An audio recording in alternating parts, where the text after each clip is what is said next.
break me. I know what you're trying to do. You're trying to beat me to it. No, Here you are. I promise. I can't break a promise, Dad. Okay, you better not break a promise. Wait, do you promise that? I promise. I'll okay. pinky swear. You don't go that way. You go with the other hand. I know. Let's see pinky swear. Okay. That's 2 out of 3 or just straight up the first 2 out of 3. 2 out of 3. Wait. Rock, paper, scissors, shoot. Rock, paper, scissors, shoot. Rock, paper, scissors, shoot. That's 1. Rock, paper, scissors, shoot. That's 2 out of 3. Welcome to another MOTUfigures.com video spotlight. I never said I wouldn't mimic. I got like spit coming out of my mouth. I never said I wouldn't. Not you, me. I know. I never said I wouldn't mimic. I did. This is mimic. true. Hey everybody. So we're going to do February's releases here. We got 4 figures this past week. But I think we're only going to do 2 this weekend. Because people are asking us why we haven't done that Hot Toys Christopher Reeve Superman review. Oh, yeah. So we really need to try and get that in today, if at all possible. They have? Yeah, they have. Which is pretty cool. Yeah. You know? We did the Hot Toys Batman review, and people have been saying... Soon we're going to be doing Joker, Batmobile. Batmobile won't be till next year, but we'll get to that when we get to that review. So we had 4 choices. Blaze picked 1, and I picked 1. We're going to do Blaze's pick first, and then we'll do my pick, and I'll explain why I chose my pick when we get to my video. But Blaze's pick was... Sorceress. The Sorceress. I have that figure. It's really good. She's in a bag because I opened her at work. Keaton's hasn't arrived yet. Keaton's gets here tomorrow. Oh, cool. Yeah, Keaton's gets here tomorrow. And Keaton's my extra Fisto gets here tomorrow. Cool. For the 2000X head. Right. All right, so here we have the Sorceress. Now, when we did the Goddess video, we talked about all the different versions of Sorceress over time. There was the Goddess character, which is kind of like the original Sorceress in the mini comics, and then there was the sort of the DC Comics version of Sorceress, which is basically Teela and her snake armor. There was a Sorceress, an actual Sorceress in the mini comics, just not the original. Yeah, that's what I mean. That's what I mean. And then there's the Filmation version. There's New Adventures. There's the '87 movie. There's the Egyptian-looking Mike Young one. You know the 2000X cartoon? That's the Mike Young Productions one. Oh. She looks kind of Egyptian. Out of all of those, easily my favorite is the Filmation Sorceress. You never mentioned Temple of Darkness. Well, that's mini comics. Yeah, I guess you can kind of throw that in there. But it's really just this, just not colored the right way.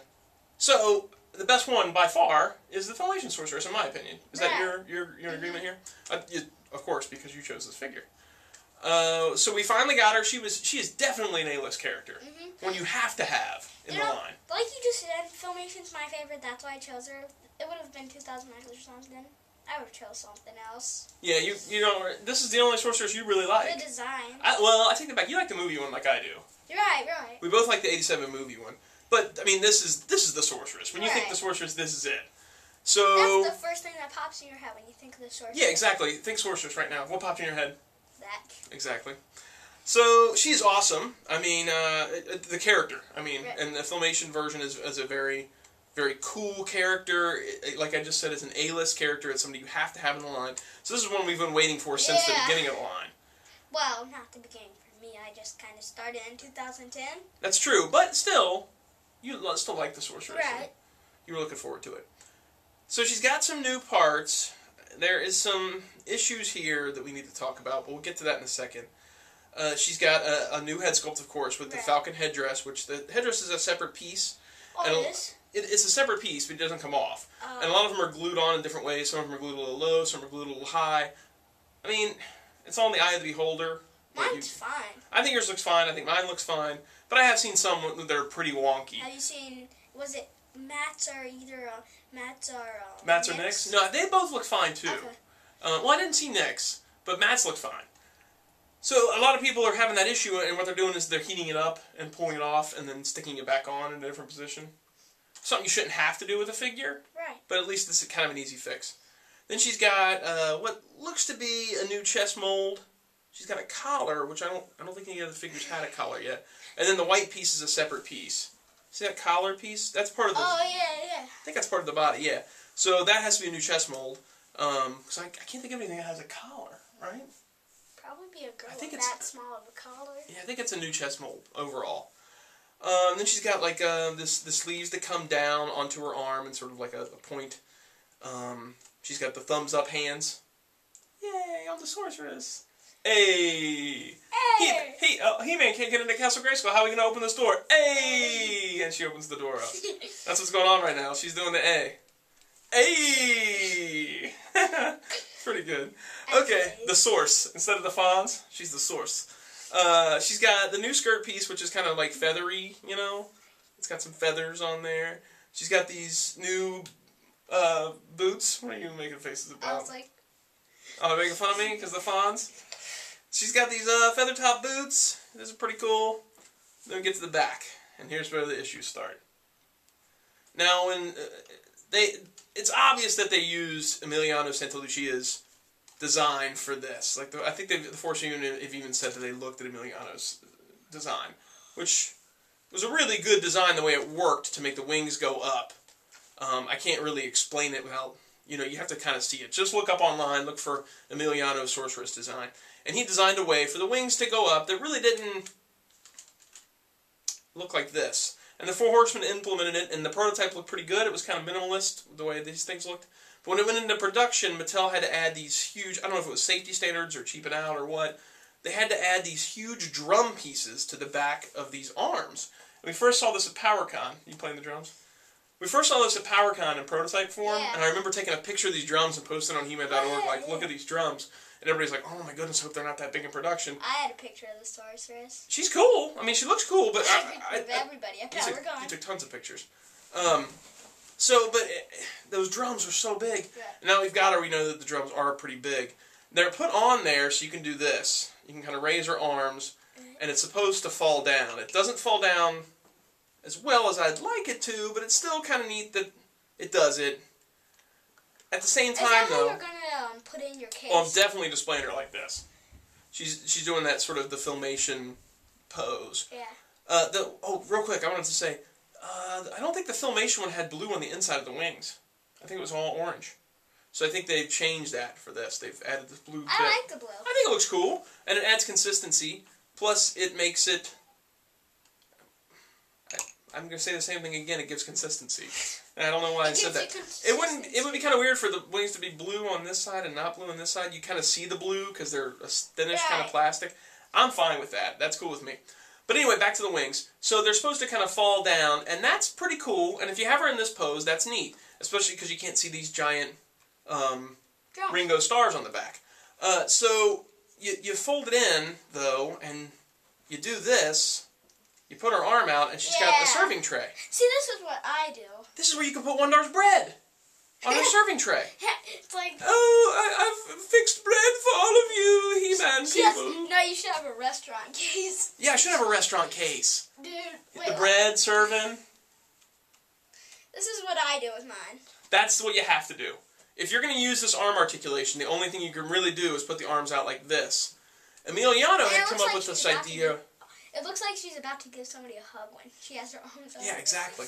Emiliano had another idea after this was shown that they could have done this upper arm piece as one piece and have it molded to it, and then put a swivel in both spots. So that way you could have swiveled the joint around and not had to worry about the wings sticking out quite so much. I think it would have been pretty cool. But this is what we've got. I mean, there's not much we can do about it. Right. I kind of wish that they wouldn't have sacrificed the look of the figure just to get this feature in. I mean, you could just put these pieces on the back, had them attached to the back, and been able to do this just with our hands. You know, we could have just gone like, oh, well, here's the wing thing. And then the arm articulation would have been kind of sacrificed. We wouldn't have been stuck with this if these pieces were attached to the back.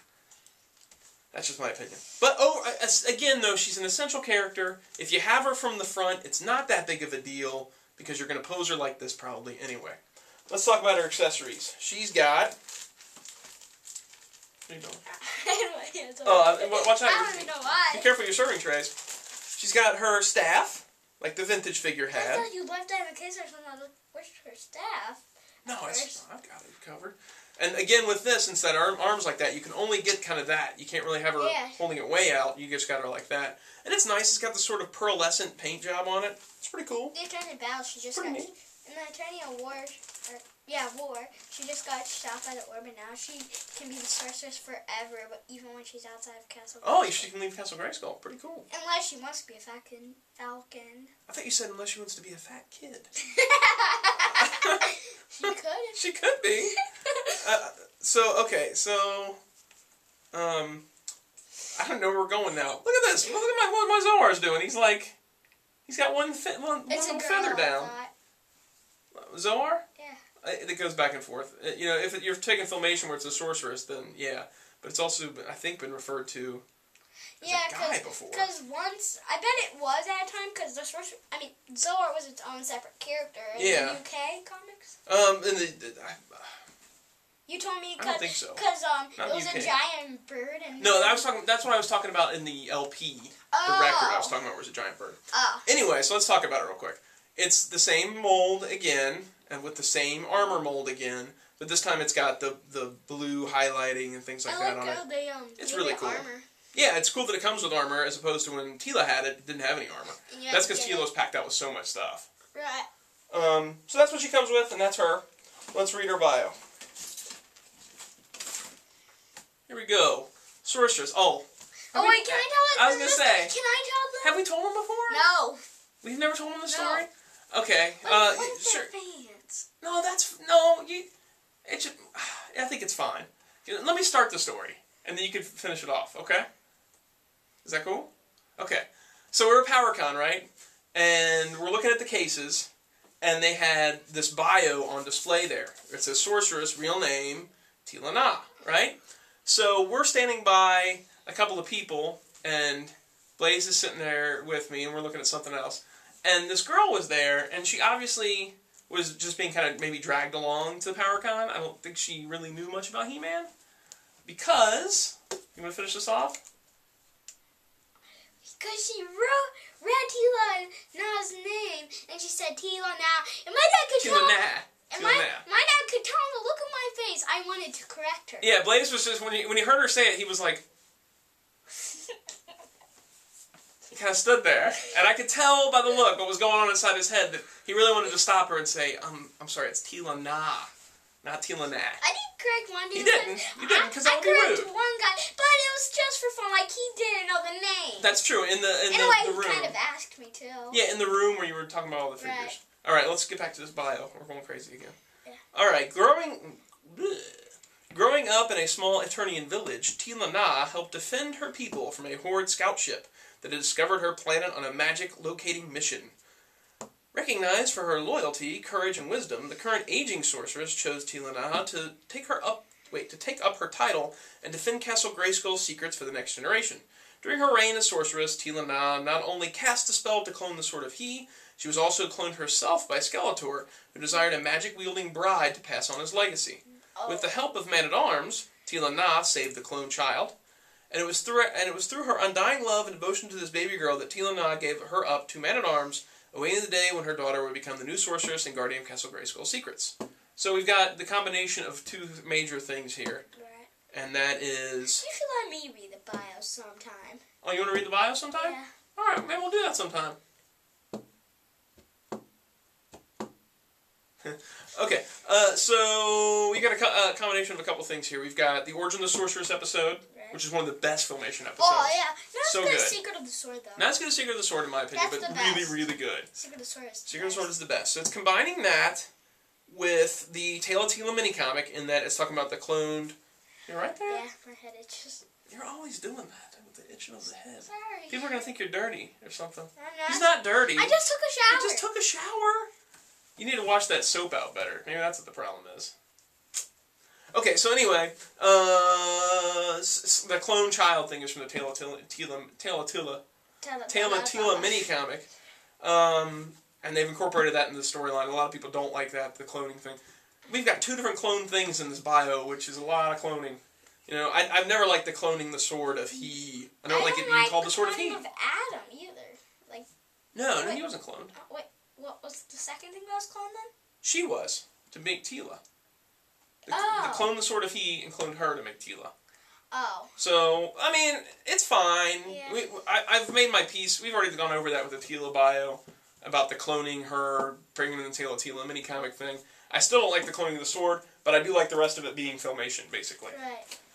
Alright. And it's in the same month as the first Filmation figure. Shadow Weaver, yeah. Yep. So you have to have her. There is some issues with these wing things, but you gotta have the Sorceress. Come on, if you're collecting the line, you have to have the Sorceress. And if you ever meet her, let her serve you bread on her wings. Yeah, let her serve you a meal on her serving trays. She sold out fast. Not as fast as Fisto did, but fast. We're back to fast sellouts again because they lowered the numbers on production. So I think she was gone in like 2 hours, maybe. It's gonna slow down.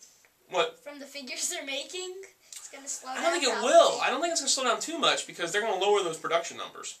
I have to burp, so we're gonna wrap this up so I don't burp on camera. I was about to do that. It's too late. I was about Excuse to do me, I'm sorry. You didn't burp. I did it in my mouth. Are you sure? Because it sounded like some other area. No! You magically cloned my burp, but you cloned it as a fart. Alright, so, Dude, I forgot to give this to you. Oh, thanks. Alright, so we'll sign off on this one, and then we'll do my pick, which we'll find out my pick when we get to my video.